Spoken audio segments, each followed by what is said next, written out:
வணக்கம் நண்பர்களே. ஒரு ஜென் துறவி இருக்கிறார்.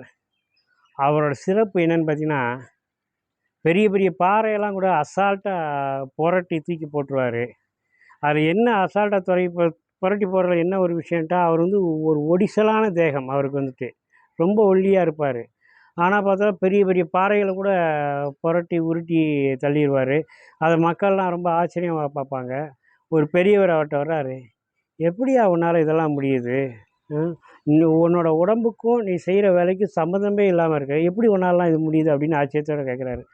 அந்த பெரியவர்கிட்ட அந்த துறவி சொல்கிறாரு, பெரிய விஷயம்லாம் ஒன்றும் இல்லைங்க. நான் அந்த பாறைக்கிட்ட போயிட்டு பேசுவேன். பாரு, நான் வந்துட்டு உன்னை வந்துட்டு இப்போ அங்கிட்டு புரட்டி விடணும். மக்கள்லாம் வந்து நான் புரட்டிடுவேன் நம்பி என்கிட்ட வந்து சொல்லிட்டாங்க. இப்போ நான் உன்னை புரட்டலைன்னா வந்து எனக்கு வந்து பெரிய அசிங்கமாக போயிடும். அதனால் தயவுசெய்து நான் தள்ளுறேன், நீயும் வந்து நகர்ந்துக்கோ அப்படின்ட்டு நான் அந்த பாறையோடு பேசுவேன். பிறகு நான் வந்துட்டு அந்த பாறையை இறுக பற்றிக்கிடுவேன். பாறையோடு பாறையாகவே ஆவேன். நான் பாறையை தள்ளவே மாட்டேன். பாறை என்னோடு சேர்ந்து அப்படியே நகரும். ஏன்னா அதுவே நகர்ந்து அப்படியே விலகி இருக்கும் அப்படிங்கிற மாதிரிலாம் சொல்கிறாரு. இது வந்து ஒரு தத்துவார்த்தமாக சொல்கிறாரு. உண்மையிலே அவர் சொல்கிறது உண்மையான்னு பார்த்தோன்னா அதெல்லாம் உண்மையாக இருக்காது. ஆனால் இதில் நாம் தெரிந்து கொள்ள வேண்டிய ஒரு விஷயம் என்னென்ட்டா, எல்லா உயிர்களிடத்திலும் அன்பு வைக்கிறதுன்னு ஒன்று இருக்குது. அதே மாதிரி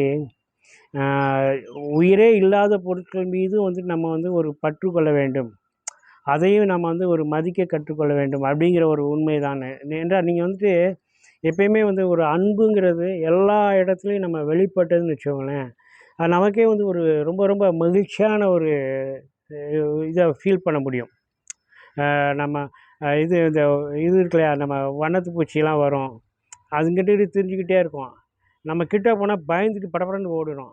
அதே நீங்கள் வந்து சைலண்ட்டாக இருந்தீங்கன்னா நம்ம மேலேயே வந்து வண்ணத்து பூச்சி அமரும். அந்த இடத்துல நம்ம வந்து சைலண்ட்டாக இருக்கிறோங்கிறது மட்டுமே விஷயம் கிடையாது.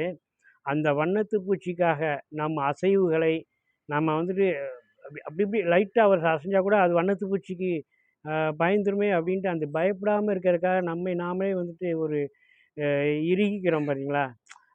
அதுக்காக நம்ம ஒரு மதிப்பு கொடுத்து ஒரு வேலை செய்கிறோம் பார்த்தீங்களா? அதுதான். அப்போ வந்து அதுவே வந்துட்டு நம்மளை மதித்து நம்ம மேலே வந்து அமரும். ஏன்னா, அந்த இதை நீங்கள் ஒரு ஃபீல் பண்ணி உணருங்க. நீங்கள் வந்து ஒரு கவித்துவமா அத நீங்க பாருங்க. நீங்க எதார்த்தமா பார்த்தீங்கன்னா, "என்னடா இது நீ சும்மா நிக்கிற, அதனால வந்து உட்காருது" அப்படிங்கிற மாரி தான் இருக்கும். ஆனா, அத நீங்க ஜென் பார்வையில பார்த்தீங்கன்னா, அதன் மகத்துவம் தெரியும். நன்றி, வணக்கம்.